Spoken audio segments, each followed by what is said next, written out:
Namaskaram girls. The previous classes we learned in the distribution analysis we learned the Ricardian theory of rent, isn't it? Rent is given for a reward given for the land for its fertility. Based on the fertility, the rent is fixed, determined that we study.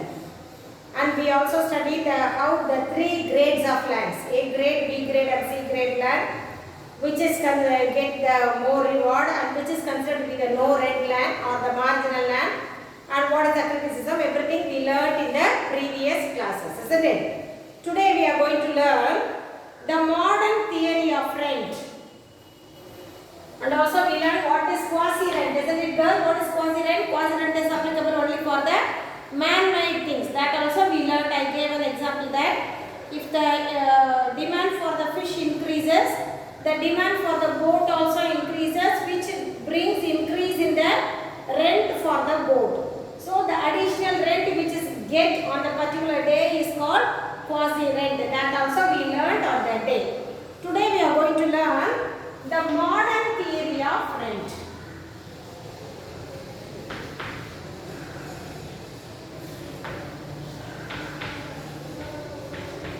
As I said, David Ricardo is a classical economist. They always consider that there should be a perfect competition, full employment, long run, everything, and they will be very strict on to their assumptions, isn't it? But the modern theory says, and also the classical economists like David Ricardo, they considered that land as a factor of production and was different from other factor of production, isn't it? Land is different from labor. Land is different from capital. So, they consider land as a different factor of production compared with other factors. So, what they thought, it should be different in nature and it should be given preference and other things. But modern economists, what they thought, land is also one of the factor of production like others. It is not different from other factor of production. So, they are also like others and there is no basic difference. So, the special theory of rent developed by Ricardo is not necessary, they said.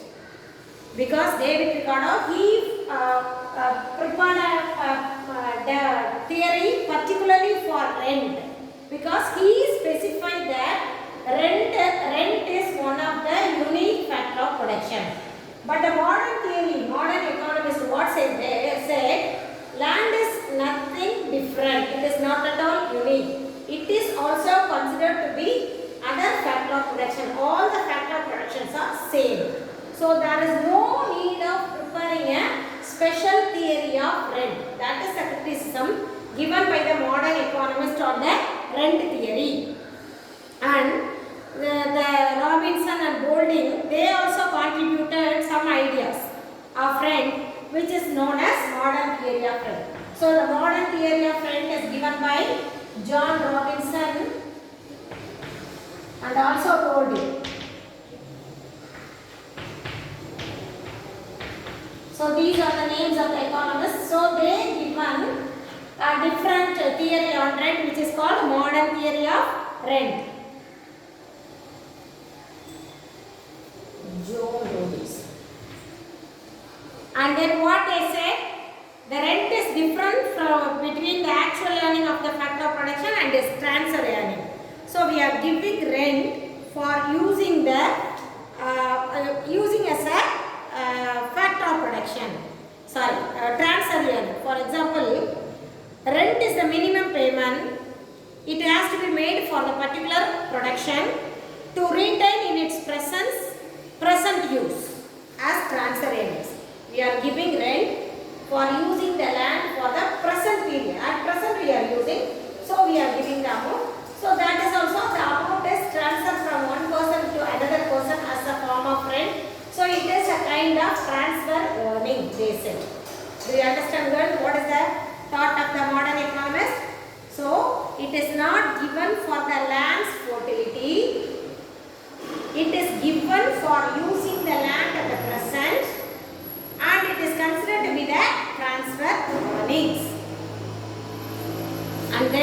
are going to see the second factor of production, that is labor. The second factor of production is labor. The reward given to the labor is wage, salary, whatever it may be. So the second factor of production is labor, and the reward given to the labor is called wage.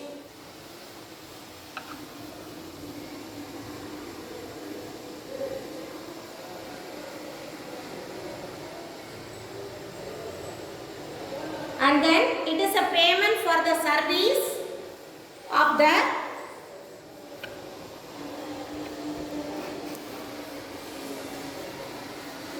labor or wage, wage or salary is the payment, service for the labor, isn't it? It may be intellectual or physical. Already I told you that the people, those who are earning in IT industries, so they are also getting salary. And some people, they are working in carrying the sandbags or carrying the luggages, carrying the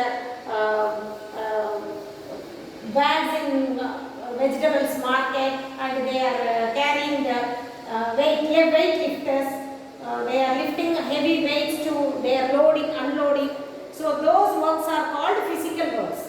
The people, those who are doing the work both intellectually and physically, they are earning some payment for their service. That payment is called wage. And it may be, as I said, it may be weekly, daily, weekly, monthly, isn't it? The people, those who are loading and unloading the bags in the fruit market, vegetable market and others, they are getting the daily wages. And some people, they are working in the textile weaving and constructing, they are getting weekly wages. The people like doctors, teachers and others, officers, they are earning monthly, isn't it?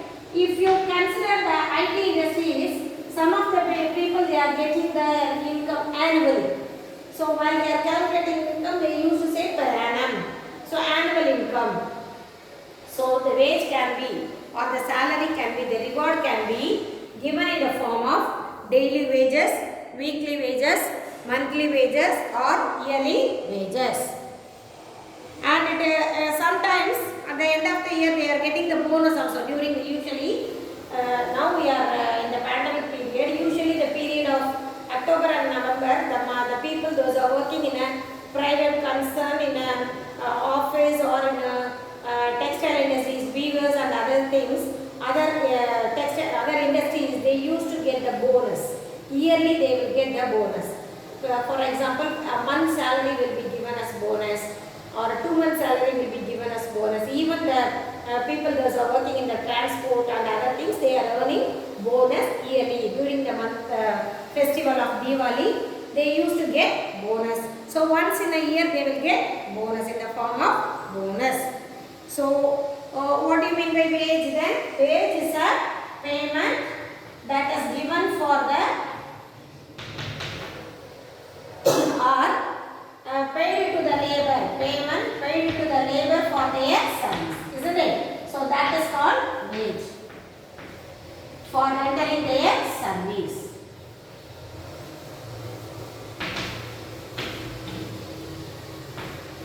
So wage is nothing but it is a payment paid to the laborers for rendering the service. And then a sum of money paid under contract by an employer to a worker for the service rendered. That is given by Benham, isn't it? Usually they will have a contract on the basis of this month of salary. On the basis of this salary, I am going to appoint you for the period of 1 year, 2 years. On the contract basis also, some of them they are getting the money. And then we are going to see the kinds of wages.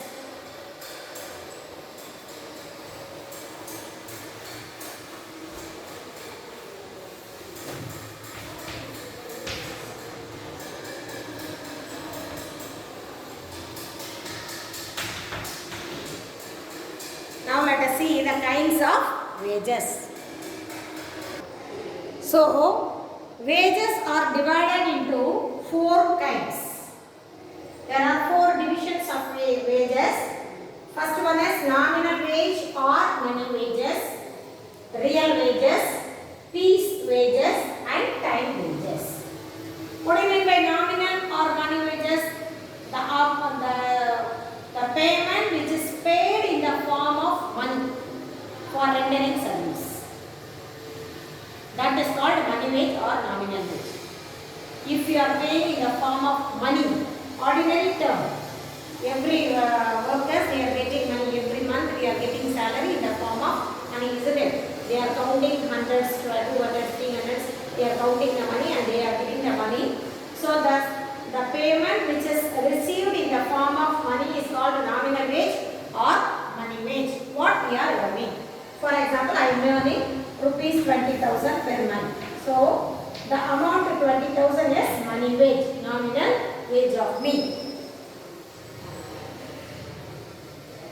So the amount paid in the terms of money is called money wages or nominal wages. Real wages already we have studied. Real income and real anything we have studied. So real wages are the wages paid in the terms of goods and services, isn't it? So how much I am rendering my service to the institution, that much I am earning. That is called real wages. The real income already we have studied, isn't it? Real income and real money we have studied. How much we are getting, purchasing from the money is called real income, real purchase. So the same way, how much service I am rendering to the society.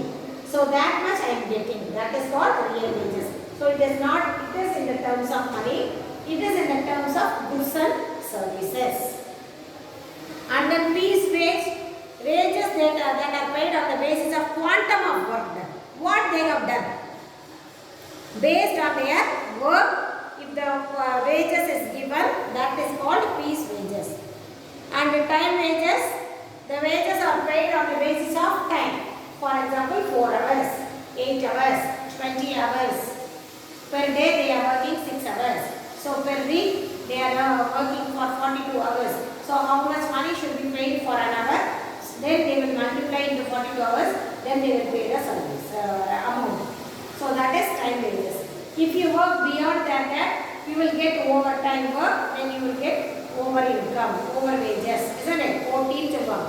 So overtime work panena, you can earn more money. So time unit la work panna. On the basis of time, the money will be given.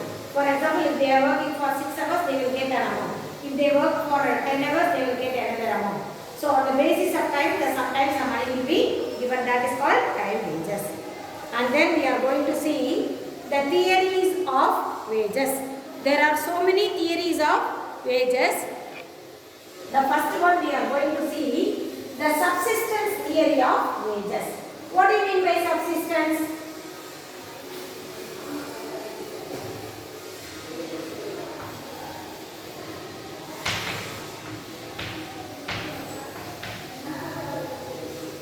Subsistence theory of wages.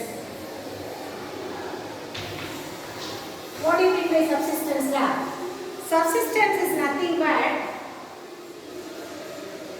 the amount which is required for satisfying our basic necessities or basic wants. That is called subsistence. குறைந்தபட்சம் நம்மளுடைய வாழ்க்கையை நடக்கிறதுக்கு we need an amount. So subsistence அப்படின்னா வாழ்வாதாரம். A citizen requires a minimum amount to lead his life or for his survival. That minimum required amount is called subsistence. குறைந்தபட்ச கூலி கோட்பாடுன்னு பேர் இருக்கு தமிழ்ல. குறைந்தபட்சம் மினிமம் எவ்வளவு வேணும்? ஒரு மனுஷன் உயிரோட வாழணும் இந்த உலகத்தில். He has to live, he has to survive. So he needs a minimum amount. He requires a minimum amount to survive. That is called subsistence theory of wages. So, it is one of the oldest theory and it was explained by the physiocrats.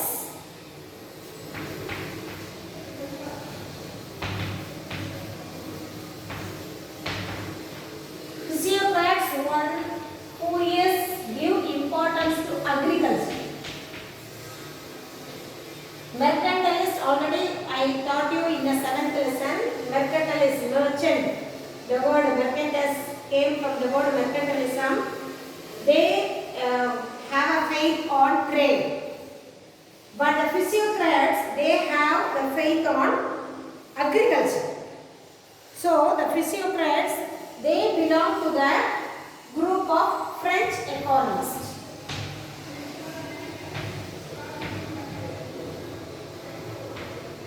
They restated the David Ricardo's. They restated by David Ricardo. So this theory, the subsistence theory, is one of the oldest theory. It was explained by the physiocrats, that a group of French economists, and it is restated by David Ricardo also. So what is this theory tells? As I said, wages must be equal to the subsistence level of the laborer and his family. Subsistence, that means minimum requirement, that is subsistence.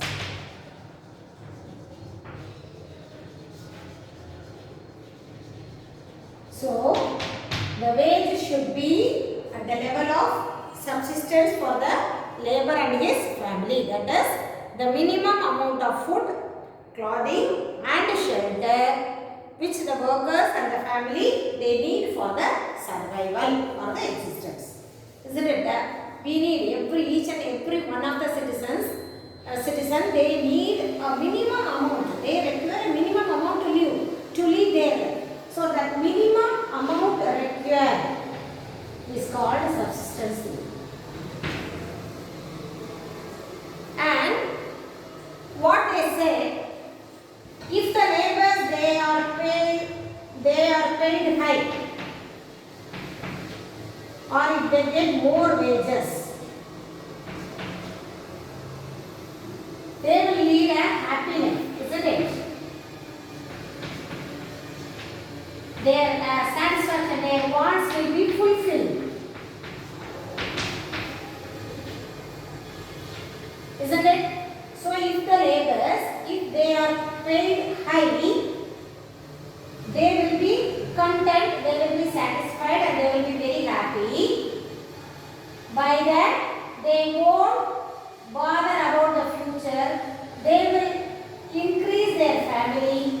Thereby, it will increase, there will be an increase in the population. If there is no need of, there is no scarcity, if there is no demand, they never bother about the family members, number of the family members, isn't it? So what they say, if the laborers, if they paid high, they will be fulfilled and they never bother about the future and others. Thereby there will be an increase in the population. What would happen if the population increase? If the population increase, there will be an increase in the labor also. Isn't it?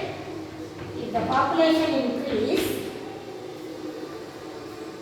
everyone wants to get more money. So the labor, the number of laborers also increased.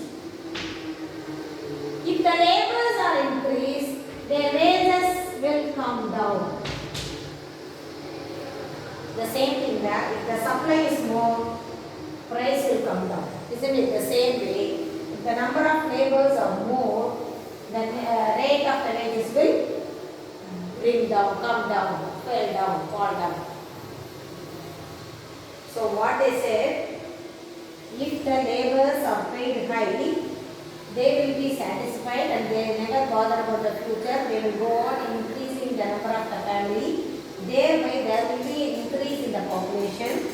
If there is an increase in the population, it leads to the increase in the number of laborers, which leads to the wages falling down.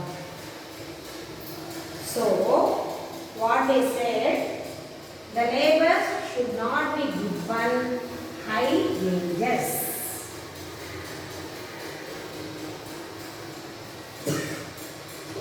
So, what is the subsistence theory says?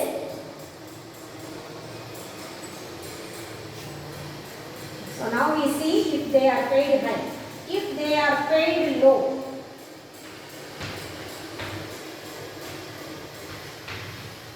if the laborers are paid low, what would happen? The subsistence level, that there should be a reduction in population. They never fail to increase the family number, number of the family members. So there will be a reduction in the population.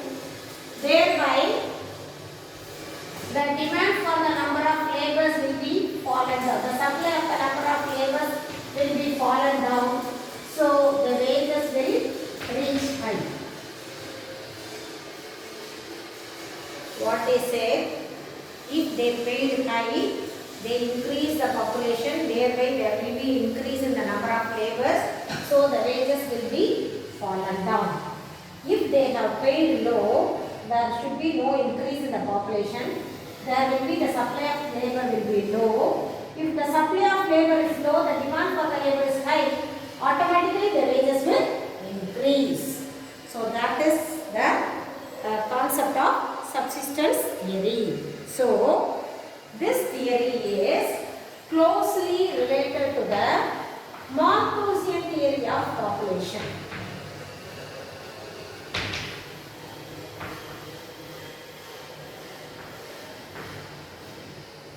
Malthus is an economist who propounded the theory, population theory, a very famous theory, population theory. So this theory is related to the Malthusian theory of population. Because in the population theory, Malthus says, Malthus is an economist, the name of the economist, Malthus. He has given the population theory, famous population theory. What he says in the population theory, the number of the population is increasing in the arithmetic mean, and the food production is moving in the, it is increasing in the multiple factor, it is increasing in the arithmetic factor, he has said that. For example, if the population is moving by 2 2s are 4, 4 2s are 8, 8 2s are 16, 16 2s are 32, the food production is increasing by 2 plus 2 plus 2 plus 2 plus 2. So, there should be a lag between the food production and the population. This is a famous theory given by Malthus. So, here the subsistence level theory, it also has a relationship between the Malthusian theory of population. So, this theory says that wages of the workers would not be above or below the subsistence level. So, the labor should be paid at the correct level. It should not be more than the subsistence, or it should not be less than the subsistence. That is called subsistence theory of wages. And some of them says that there is limitations in this theory. What is the limitations of subsistence theory? That is, some economists, they are criticizing this subsistence theory of wages. Criticisms or limitations.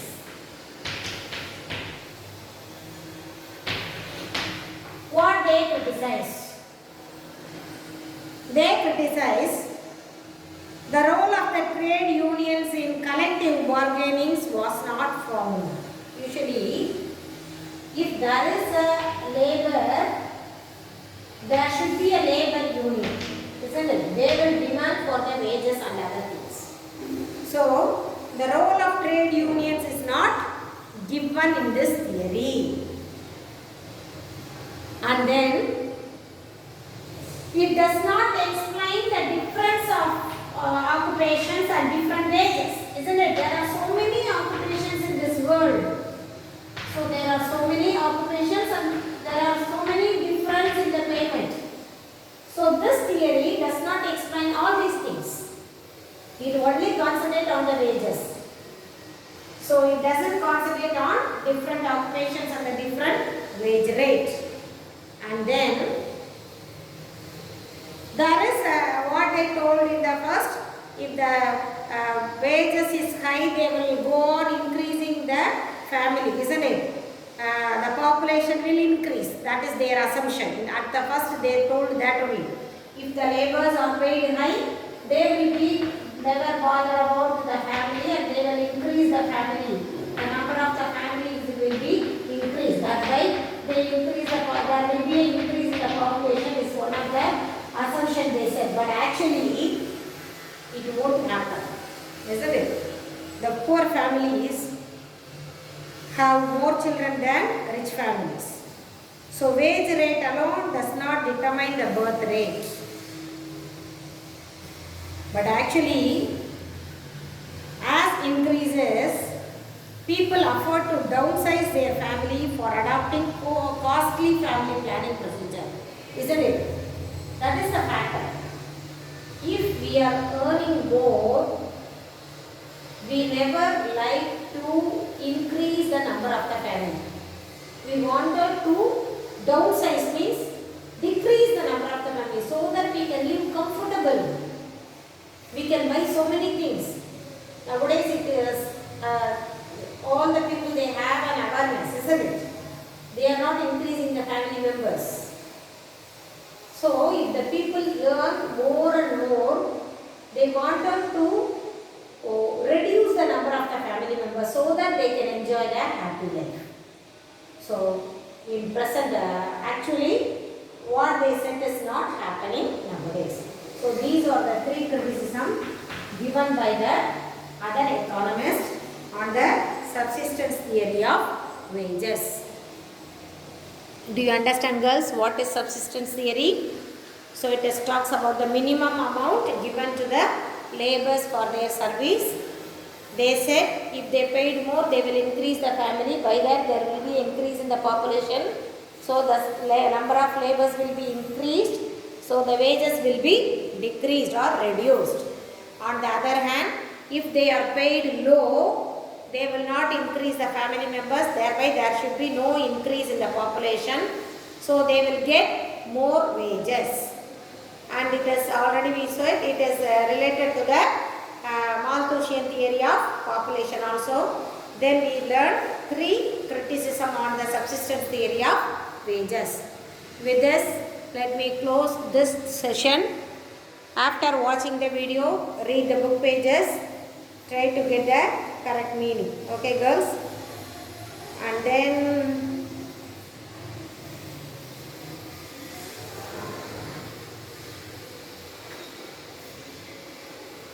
thank you, girls.